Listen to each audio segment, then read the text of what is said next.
निकाय चुनाव को लेकर हाईकोर्ट की लखनऊ बेंच में सुनवाई जारी है। हाईकोर्ट में ओबीसी आरक्षण पर सुनवाई हो रही है। याचिकाकर्ता ने कोर्ट में दलीलें रखी और बाद में सरकार ने अपना पक्ष रखा।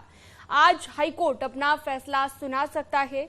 कल कोर्ट ने कहा कि ये लोकतंत्र से जुड़ा विषय है, इसलिए छुट्टी में भी सुनवाई हो रही है। शुक्रवार को मामले में सुनवाई नहीं हो पाई, जिसके चलते छुट्टी के बावजूद इस मामले को लेकर आज कोर्ट सुनवाई कर रहा है। चुनाव में ओबीसी आरक्षण मामले पर याचिका दाखिल करने वाले पीयूष पाठक जी इस वक्त हमारे साथ मौजूद हैं। सर, सुबह से लेकर अब तक क्या कार्रवाई हुई है? सुबह से सबसे पहले तो हम माननीय उच्च न्यायालय का बहुत बहुत आभार प्रकट करते हैं, क्योंकि ये वेकेशन बेंच है, स्पेशल बेंच यहाँ पे बनी है और जो छुट्टियों में भी लॉर्डशिप इसको सुन रहे हैं। एक बात यहाँ पे कि 10:30 बजे से यहाँ पे हेयरिंग चल रही है। दोनों तरफ से यहाँ पे हेयरिंग चल रही है। हम लोग की तरफ से पिटिशनर के काउंसिल की तरफ से प्रोसीडिंग कंक्लूड हो चुकी है और स्टेट काउंसिल की तरफ से अभी बहस चल रही है। अभी तक की बहस में ये है कि हम लोग सुरेश महाजन के जजमेंट की इम्प्लीमेंटेशन चाह रहे हैं और स्टेट गवर्नमेंट जो 2017 का जो बेस बना है वही वो पकड़े हुए हैं। हम लोग का ये कहना है कि 2017 में जो कमीशन था वो इनकम्प्लीट था, क्योंकि ऑनरेबल सुप्रीम कोर्ट ने ये कह दिया है कि पॉलिटिकल बैकवर्डनेस जो है उसको आपको कवर करना है, जो कि 2017 वाले में कवर नहीं है। अब तक जो आर्गूमेंट किए गए हैं उसमें कोर्ट कितना संतुष्ट नजर आ रहा है? कोर्ट दोनों पक्षों को धैर्यपूर्वक और बहुत ही कॉन्स्टिट्यूशन पे चूंकि बहस चल रही है, अब कोई फैक्ट्स की बहस नहीं है, ये सिर्फ कॉन्स्टिट्यूशन की बहस है और जो भी निर्णय आएगा अभी वो 4 बजे तक हो सकता है कि संभवतः 4 बजे तक आए और जो भी निर्णय आएगा वो न्याय हित में रहेगा। हमारा यही है कि ऑनरेबल कोर्ट इसको संज्ञान ले रही है, तो जो फैसला आएगा हम सबको स्वीकार है।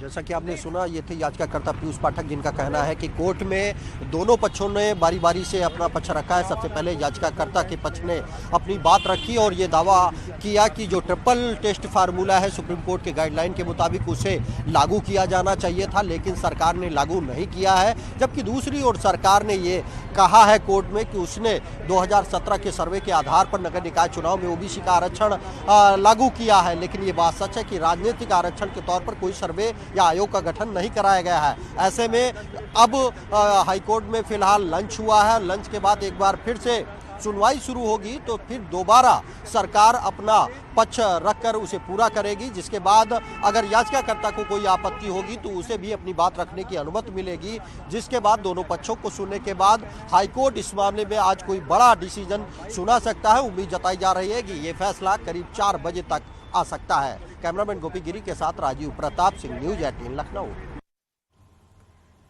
वहीं प्रदेश बीजेपी अध्यक्ष भूपेंद्र चौधरी ने कांग्रेस के निकाय चुनाव टालने के आरोपों पर कहा कि सब जानते हैं कौन चुनाव को प्रभावित कर रहा है। उन्होंने दावा किया कि बीजेपी की तैयारी पूरी है और ये भाई बहन सीजनल नेता है।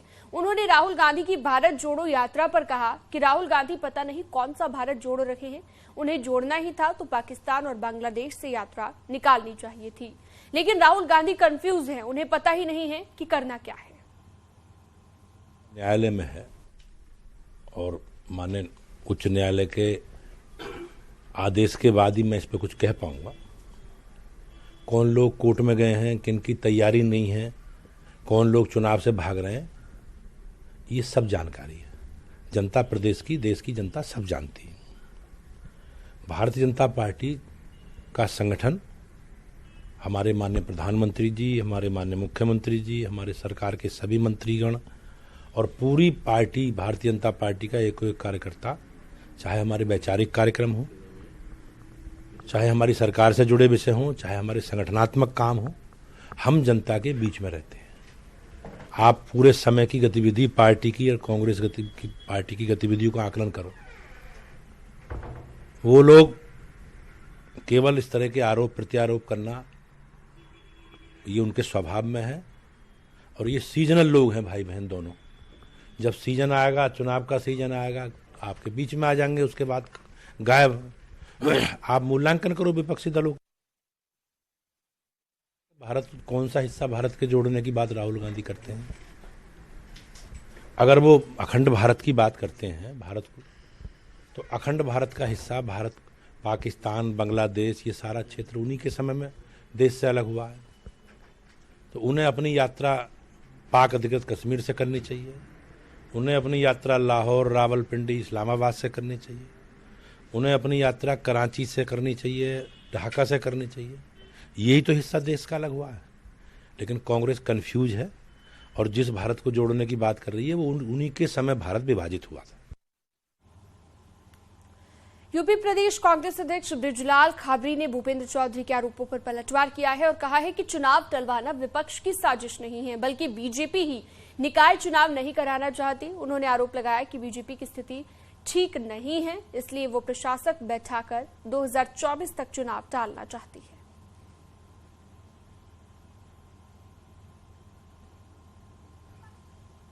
ये तो कोर्ट के अधीन है। जैसे ही चुनाव घोषित होते हैं हमारी पूरी तैयारी है। हम उत्तर प्रदेश में भारतीय जनता पार्टी को स्थानीय निकाय चुनाव में घुटनों के बल बिठा देंगे, ये मेरी पूरी तैयारी है।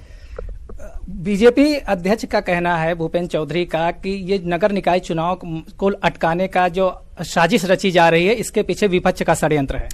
नहीं, ये विपक्ष का षड्यंत्र वो कह रहे हैं, लेकिन पूरा प्रदेश जान रहा है ये जो षड्यंत्र है ये खुद सत्ताधारी दल का है।